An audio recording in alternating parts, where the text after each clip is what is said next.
The book of Matthew, chapter 22, the parable of the marriage feast. Yeshua spoke to them again in parables, saying, "The kingdom of heaven may be compared to a king who gave a wedding feast for his son. And he sent out his slaves to call those who had been invited to the wedding feast. They were unwilling to come. Again, he sent out other slaves, saying, 'Tell those who have been invited, behold, I have prepared my dinner. My oxen and my fattened livestock are all butchered, and everything is ready. Come to the wedding feast.'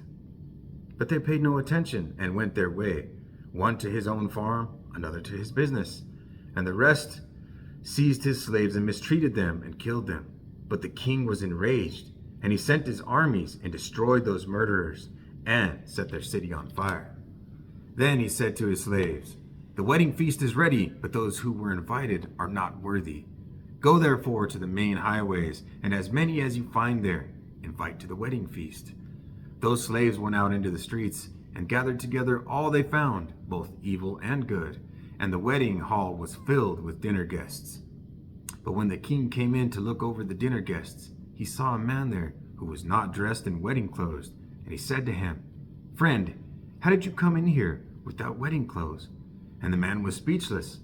Then the king said to his servants, 'Bind him hand and foot, and throw him into the outer darkness. In that place there will be weeping and gnashing of teeth. For many are called, but few are chosen.'" Tribute to Caesar. Then the Pharisees went and plotted together how they might trap him in what he said. And they sent their disciples to him, along with the Herodians, saying, "Teacher, we know that you are truthful and teach the way of God in truth, and aver to no one, for you are not partial to any. Tell us then, what do you think?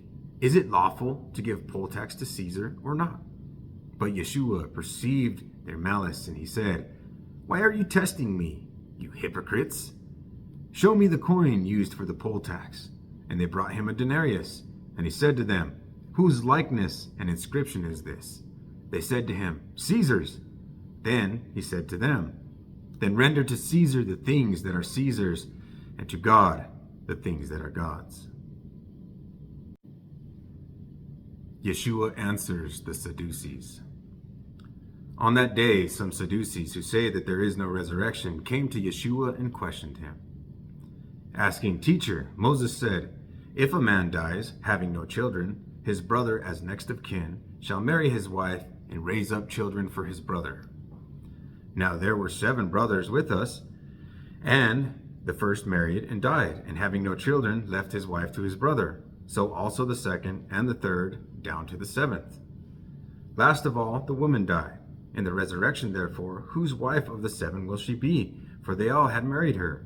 But Yeshua answered and said to them, "You are mistaken, not understanding the scriptures nor the power of Elohim. For in the resurrection they neither marry nor are given in marriage, but are like angels in heaven. But regarding the resurrection of the dead, have you not read what was spoken to you by Elohim? I am the Elohim of Abraham, and the Elohim of Isaac, and the Elohim of Jacob. He is not the Elohim of the dead, but of the living." When the crowds heard this, they were astonished at his teaching. But when the Pharisees heard that Yeshua silenced the Sadducees, they gathered themselves together. One of them, a lawyer, asked him a question, testing him, "Teacher, which is the greatest commandment in the law?"